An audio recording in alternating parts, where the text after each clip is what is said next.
Ju gjatë jeta uroj të jeni mirë.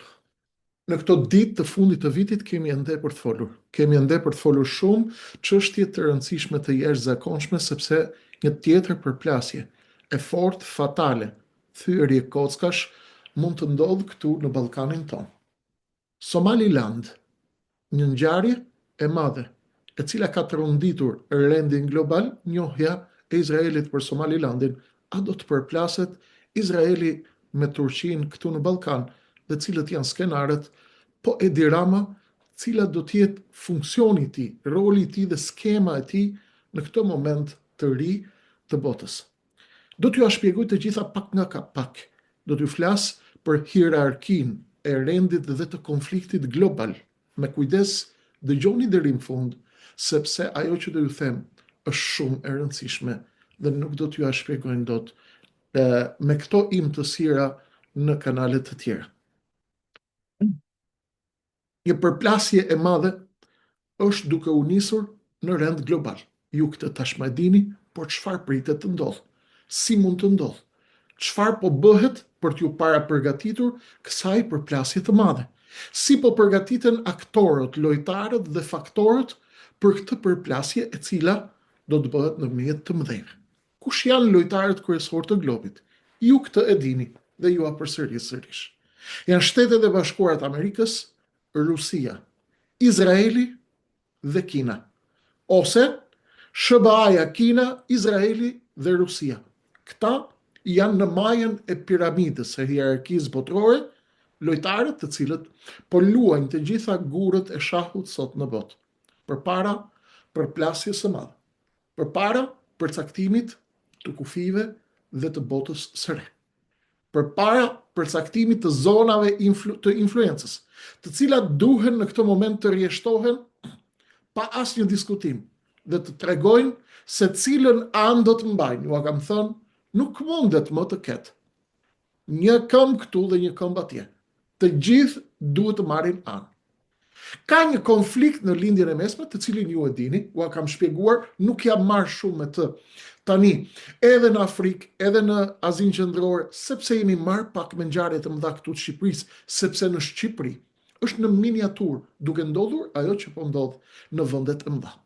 Ma jepni për 20-30 minuta vëmendjen tuaj në këto orë të fundit të 2025-s, sepse janë të rëndësishme, jetike dhe fatale, në qoftë se e kuptojmë apo nuk e kuptojmë atë që po vjen. Konfliktet e mëdha nëpër botë i kemi folur të gjitha. Konflikti më i madh sot, zhvillimi më i rëndësishëm, tek i cili duhet të ndalemi dhe në ndritën e tij të kuptojmë se si do të lëvizin ekuilibrat politik këtu brenda në Shqipëri, duhet ta kuptojmë tani.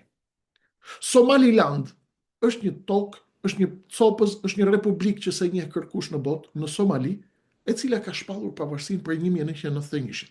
Nuk e njeh asnjë shtet në botë. Del Benjamin Netanyahu dhe e njeh. Përse e njeh? Çfarë po ndodh? Cila është ndarja e roleve dhe e luftës në lindjen e mesme në Afrikë, në Bab al-Mandab, në detin e Kuq në Yemen, në Siri, në Iran, në Turqi, në Izrael, në Gaza. Si po ndahet loja në Sudan, në Yemenin e Jugut dhe në Somali. Somalilandi vjen sot, Izraeli dhe Benjamin Netanyahu e gris rendin botëror, as nuk njeh as OKB, as i shtet tjetër.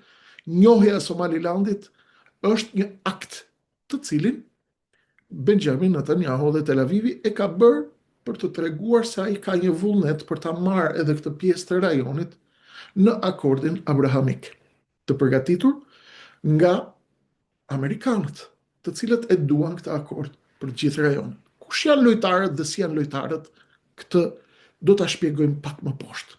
Izraeli vjen në një përplasje tjetër të fortë me një lojtar i cili po luan gjithashtu fort në rajon. Turqia, Egjipti, Arabia Saudite, Irani. Këta janë lojtarë rajonal, të cilët vinë në shkallën e dytë të hierarkisë së konfliktit global.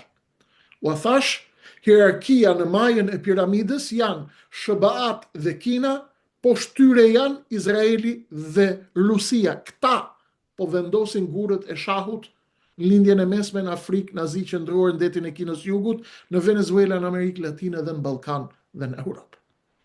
Të gjithë lojtarët po kërkojnë interesat e tyre. Të gjithë bashkëpunojnë me të gjithë dhe kanë frikë nga të gjithë.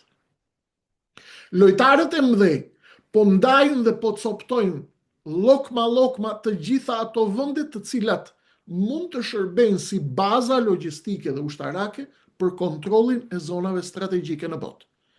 Hyrja e detit të Kuq përballë me Yemenin dhe kontrolli i detit të Kuq bashkë me Bab el-Mandeb nga Somalilandi, Sudani dhe nga Yemeni janë 3 pikat nevralgjike të cilat diktojnë sot strategjinë e madhe të Izraelit në lindjen e mesme, në Afrikë dhe në Azinë Qendrore. Tashmë Izraeli ka dalë në planin B. Plani B i Izraelit është Turqia neo-otomane nuk duhet dhe nuk mundet të jetë në kufit e mi dhe të më rrethoj mua. Pse? Sepse Erdogan dhe Turqia kanë shkuar me bazat e tyre edhe në Libi, edhe synojnë të jenë lojtarë në Gaza, tashmë në fazën e 2 të planit të paqes për Gazën, edhe synojnë të jenë lojtarë strategjik në Siri me forcat e Al-Shara, të cilin e investoi fort Turqia që të rikthehej në pushtet. Ndaj, Benjamin Netanyahu shkoi në atë takim që u komentua masivisht nga komentuesit dhe analistët botëror të gjeostrategjisë dhe gjeopolitikës dhe u trajtua si rrethimi i Turqisë. Netanyahu shkoi në Nikosia, në Athinë, foli me grekët dhe Qiprot dhe u tha atyre: në qoftë se bëhet fjalë për Turqinë, keni karta bianca, keni çek të hapur, armatime të hapura, gjeostrategji të hapur, teknologji dhe logjistik teknologjike. Çfarë ju duhet, ju asjellim ne nga Tel Aviv. Jemi gati për t'ju mbështetur këta. Fraza dhe faza e dytë në të cilën po hyn Izraeli në shëmbjen e logjikës së rendit ndërkombëtar, madje Donald Trump, presidenti amerikan, që është lojtari më i madh me ndikim në Izrael, apo që mund të ndikojë, ka refuzuar ta bëjë njohjen e Somalilandit me të njëjtën linjë politike në të cilën shkoi Benjamin Netanyahu dhe Izraeli.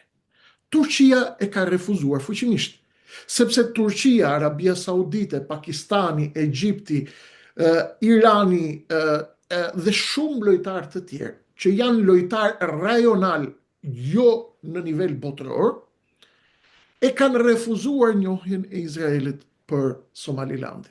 Pse? Sepse Somalilandi është një pikë dhe një bazë e fuqishme, nëpërmjet të cilit Izraeli po projekton vizionin e tij të madh për lindjen e mesme të re, që është në bashkëpunim me Emiratet e Bashkuara Arabe, ndarja e jugut të Yemenit nëpërmjet hedhjes kundra trupave të mbështetura apo asaj pjese të Yemenit të mbështetur nga Arabia Saudite, ndarjes së Somalis nëpërmjet njohjes së Somalilandit, presidenti i së cilës ka qenë vizitor në shkurtin jo këto që kaloi një vit më parë në Emiratet e Bashkuara Arabe dhe u ka premtuar atyre se Somalilandi do të jetë një vend rezervë për pritjen e palestinezëve në qoftë se do të zbatohet plani i zbrazjes së Gazas nga banorët e Gazas, pra nga palestinezët. Ndihmesa dhe koordinimi i Emirateve të Bashkuara Arabe me Izraelin për ndarjen e Somalilandit dhe për njohjen e pavarësisë së tij, duke mos pyet fare as për Organizatë Kombet Bashkuara, as për ligj ndërkombëtar, ndarja e jugut të Yemenit dhe ndarja e Sudanit nëpërmjet mbështetjes së trupave të mbështetura nga rusët dhe nga Emiratet e Bashkuara Arabe atje, tregojnë qartësisht këtë trembje apo këtë agresivitet të rritur të Turqisë, Egjiptit dhe Arabisë Saudite, të cilët po e kuptojnë se Izraeli po bëhet gati për përplasjen e madhe dhe po përgatit lojtarët në fushë për të krijuar bazat kryesore. Një, për të rrethuar Turqinë me rrethimin e madh, qoftë nga Kaspiku, qoftë nga Deti i Zi, qoftë nga Egjeu Mesdheu lindor, qoftë nëpërmjet Kipros, qoftë nëpërmjet Greqisë, qoftë nëpërmjet një aleance të re të ish armiqve të Turqisë brenda Aleancës Atlantikut të Veriut në Europën juglindore, pra këtu në Ballkan. Këtu vim me njëherë tek loja e Ballkanit. Izraeli doli dhe e tha shqip, Sultan Erdogan nuk ke më punë të kufit e mi.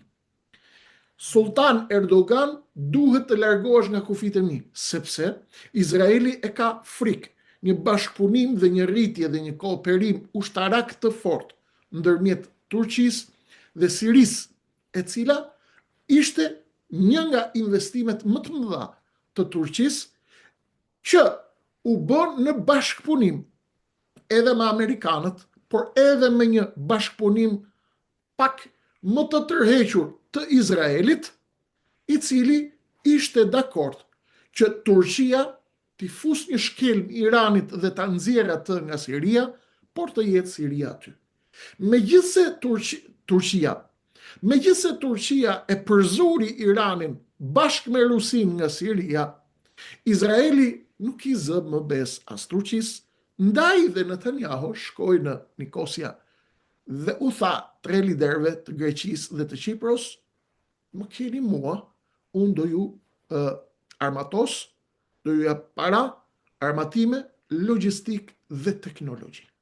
Cili është plani i Izraelit dhe përse mundet të nis një përplasje dhe thyrje kockash apo edhe një shpërbërje e mundshme e Ballkanit në këtë moment.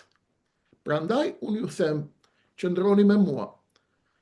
Lidhur me sa i përket kësaj panoramës që kam mbrapa, më keni shkruar mbrëm dhe më keni thënë na lodh ajo, na bezdis, është më mirë zyra jote. Unë kur jam në udhtim nuk e marr dot zyrën me vete. Jam në lëvizje, ndaj e bëj emisionin, bisedën me ju nga kudo që të jem në përbot. Ky është shpjegim. Të kthehemi tek loja e Ballkanit, sepse është jashtëzakonisht e rëndësishme. A do të ketë një përplasje dhe thyrje kockash në Ballkan ndërmjet Turqisë dhe Izraelit? A do të jetë Ballkani një fush betejë ndërmjet Izraelit, Turqisë në mënyrë direkte dhe palëve më të mëdha në mënyrë indirekte, për të bërë gati, për të rrjeshtuar Ballkanin në lojën e ardhshme të përplasjes madhe globale, sipas lojës së shahut që ka përgatitur hierarkia e konfliktit botëror, e cila kontrollohet nga SBA, Amerika, Kina, Rusia dhe Izraeli. Izraeli luan fuqimisht në Ballkan, ka qenë pranë shqiptarëve dhe larg shqiptarëve, pranë serbëve dhe larg serbëve, ka bërë biznes me të dyja palët dhe kontrollon shumë në Ballkan. Veçanërisht në Shqipëri, lidhjet e izraelitëve me Ramën kanë qenë shumë të theksuara, veçanërisht në kohët e fundit, jo kemi bërë edhe emisione, po është bashkëpunimi ushtarak, bashkëpunimi logjistik, teknologjik, por edhe bashkëpunimi Edi Ramës që ka patur jo nevojë për të patur bashkëpunim strategjik me Izraelin, më shumë se sa nevojë për të bërë një avokati të Edi Ramës nga Izraeli në Washington për të shpëtuar me nderen e tij nga largimi. Këtë do t'ju shpjegoj pak më poshtë. Pra, strategjia e Izraelit në këtë moment është të hap fronte të reja për Turqinë, që të zhvendos betejën e Turqisë nga Siria, Gaza, Somalia, Eritrea dhe lindja e mesme dhe Afrika, ku ka një kompeticion të fortë dhe nga ku po vendosen baza shumë të fuqishme ushtarake turke, të të cilat, sipas analizëve strateg të Izraelit, mund të godasin dhe mund të shërbejnë si baza për goditur me raketa logjistike, me raketa balestike Izraelin. Ndaj Izraeli do ta përzës Turqinë nga rajoni sepse e sheh atë si rrezik. E njëjta gjë ndodh me Egjiptin, i cili pa çka se ka në pamje të parë një marrëveshje strategjike apo një bashkëpunim dhe marrëveshje paqe me Izraelin. Fryma e popullit të Egjiptit është anti-izraelite në tërësinë e saj si popull, dhe ka një pjesë të madhe të popullit i cili është i afektuar emocionalisht me Hamasin dhe me lëvizjet e tjera të rezistencës anti-izraelite. Par nga ky këndvështrim, Izraeli po përgatitet në Afrikë të vendos bazat e saj me bashkëpunimin e ngushtë të Emirateve Arabe, Bashkuara Arabe, të cilat ju a kam shpjeguar në një emision live kur kam folur për konfliktin e Sudanit shkurt.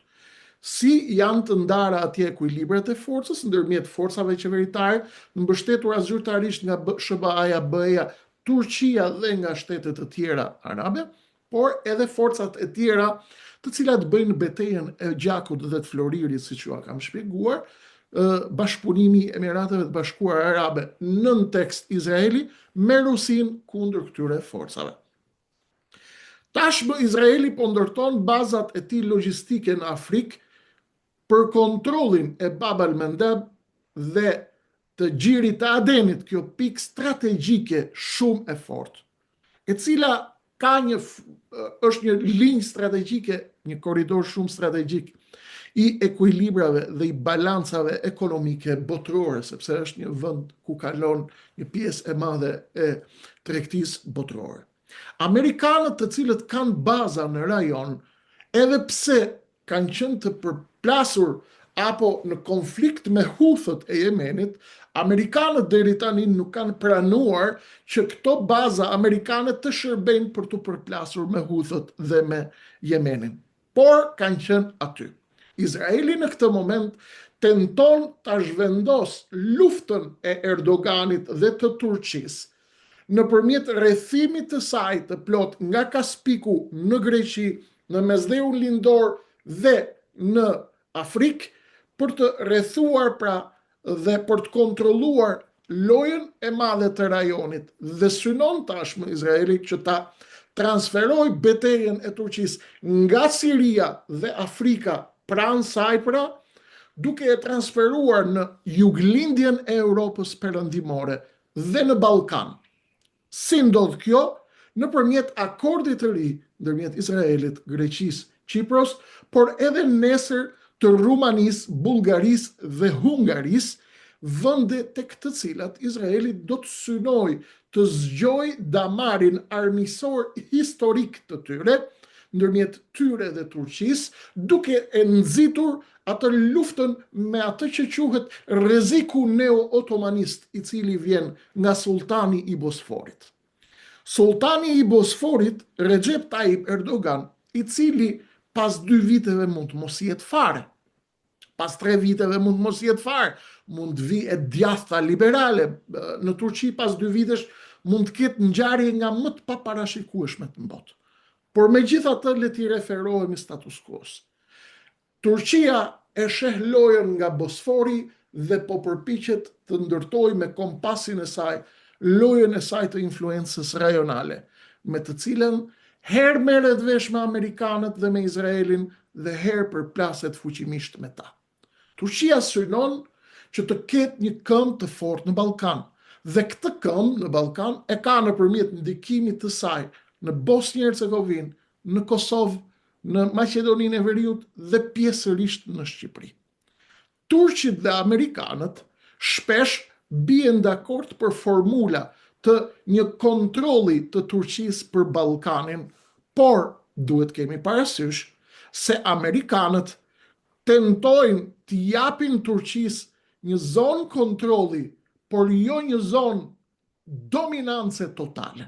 Amerikanët e duan Ballkanin në një kontroll dhe një mbikëqyrje të Ballkanit dhe të stabilitetit të tij, por nuk lejojnë dhe nuk duan një dominancë totale të Ballkanit nga Turqia, pra nuk e duan t'ia dorëzojnë Ballkanin Turqisë si paketë të plot.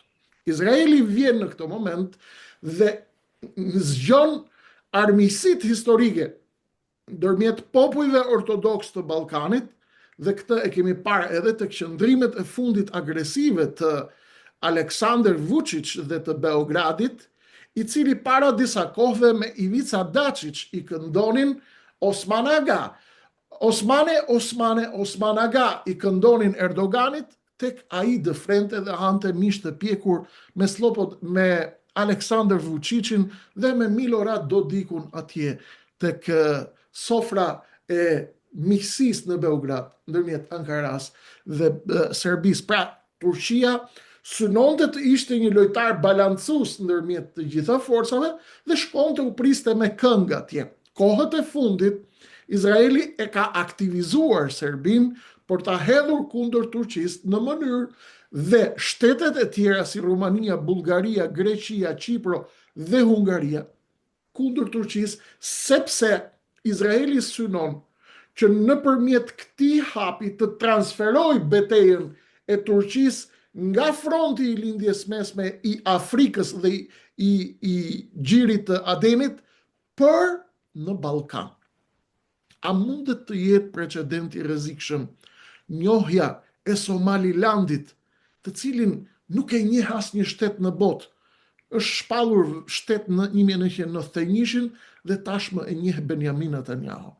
Krijimi i këtij precedenti nga Izraeli për njohjen e Somalilandit do të thotë se ne mund të ngrejmë me legjitimitet të plot pyetjen: a do të kemi ndarje dhe coptime të reja në Ballkan?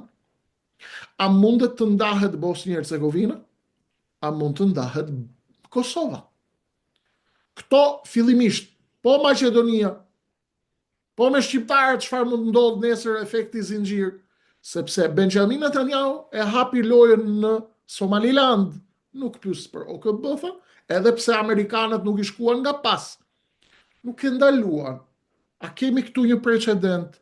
Dhe a mundet të shohim nesër një shkepje të Ballkanit për llogari të transferimit të energjive të Turqisë edhe në Ballkan, në luftë të re të sajuar për llogari të armiqësive historike nëpërmjet ish armiqve duke i nxitur tani?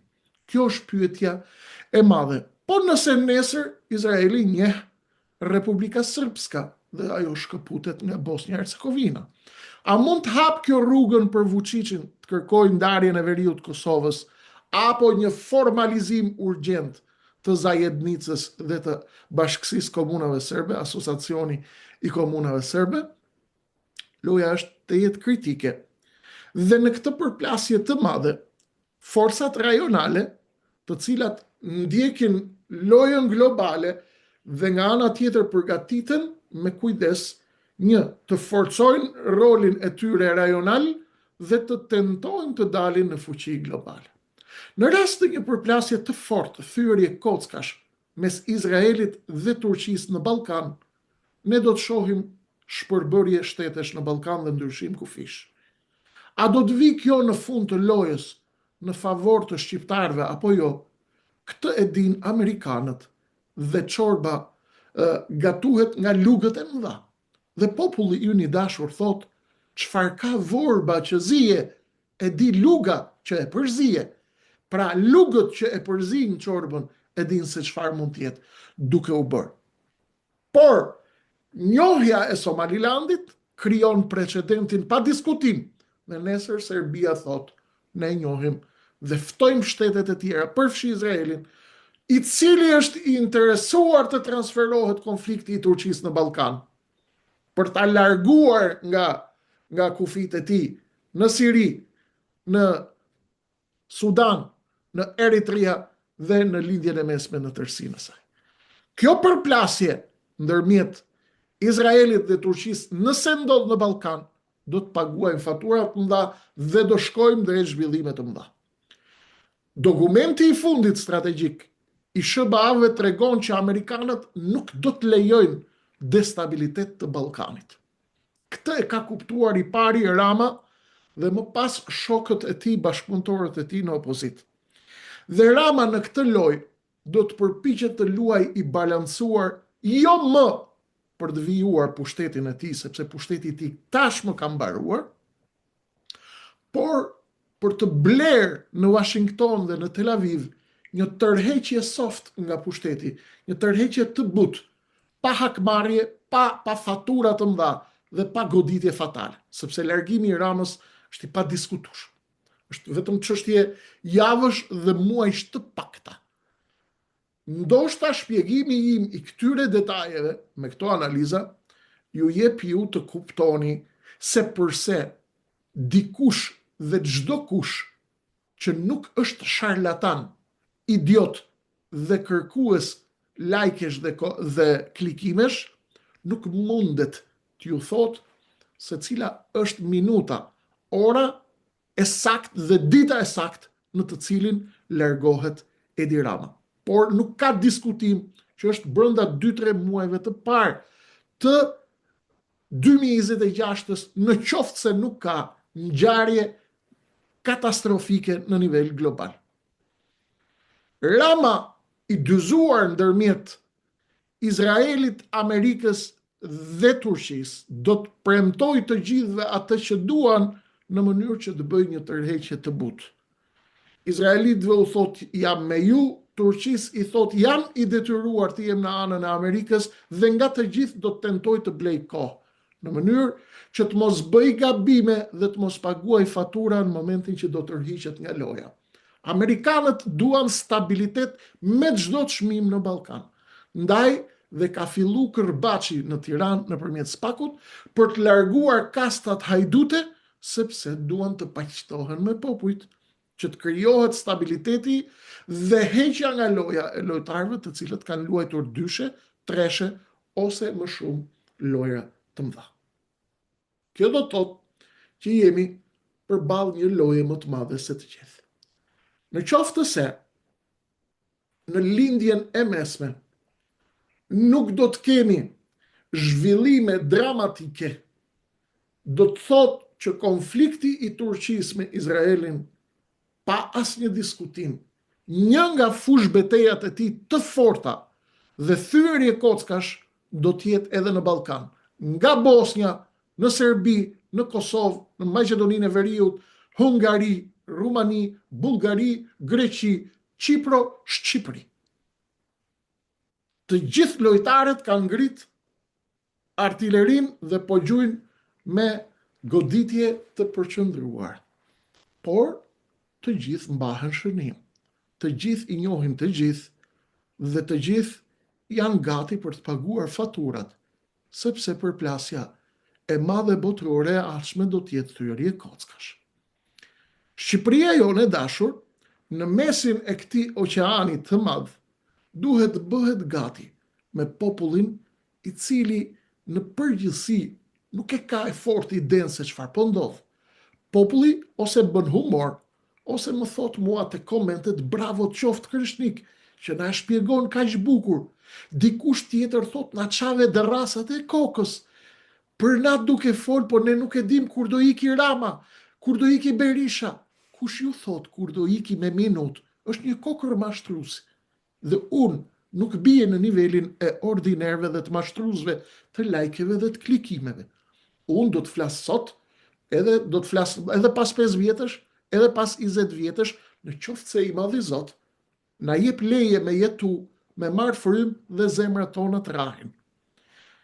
Ndaj, kuptojeni me kujdes këtë lojë, sepse edhe loja përplasja politike brenda në Shqipëri, ku pjesa më e madhe e lojtarëve strategjik janë bashk, është e koordinuar në ndritën e këtyre zhvillimeve të mëdha. Rama po negocion një tërheqje të butë pa kamzhik të fortë, ndërsa Berisha gjithashtu po tenton të blej kohë që të shtyjë sa të mundet kontrollin e tij, të asetit të tij të madh që është ruajtja e monopolit ndaj opozitës, duke i detyruar, sipas këndvështrimit të Berishës, duke i detyruar amerikanët që të vinë të kërkojnë një deal prej tij, apo të vinë të kërkojnë një marrëveshje prej tij, por unë ju kam thënë në videot e shkuara, kjo nuk ka gjasa të ndodh dhe ndodh vetëm në 2 raste, në qoftë se Berisha ka armë bërthamore dhe ka ja 500 kg uranium me të cilat mund të kërcënoj SBA-t, apo Europën, apo lojën e madhe, apo mund të ndryshoj kursin dhe origjinën e hierarkisë së konfliktit global, i cili në fundin e tij kontrollohet nga kapitali, nga paraja, nga korporatat, nga biznesi, janë ata të cilët historikisht vendosin itinerarin e luftës, kur fillon, kur mbaron. Kjo ishte çfarë kishim për sonte. Shpresoj që unë të kem qenë sadopak i qartë. Zhvillimet në Tiranë do të jenë shkatërruese, sepse e kuptoni se çfarë luhet në nëndheun e Tiranës, të Ballkanit, të lindjes së mesme dhe të botës. Është një lojë e madhe.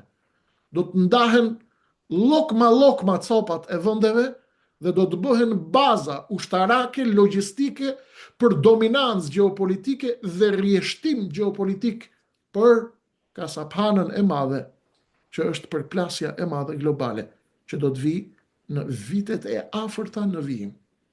Tirana është në panik, jo të gjithë din ta lexojnë lojën, ustallarët e lexojnë për afërsisht, ndaj ne duhet ta kuptojmë. Kreshnik përpara se ta mbyll. Po ti kujt ja tregon gjitha këto histori, po ku i kupto populli këto? Nëse nuk i kuptojnë, do t'i bëjmë ata që t'i kuptojnë. Ata që nuk din, do t'a mësojnë. Ata që nuk u a thot kush këto zhvillime, do t'ju a tregojmë ne. Pse? Për hatër të kombit, për hatër të Zotit, për hatër të Shqipnisë dhe për hatër të historisë. Shumë zhvillime të mëdha do të ketë në Tiranë. Në ndritën e këtyre përplasjeve të mëdha, të cilat s'ua tregon askush. Shqipëria e shqiptarëve, vdekje tregtarëve. Kaq për sonte, pjesën tjetër ju e dini si gjithmonë. Vijon në numrin ardhshëm. Natë mirë.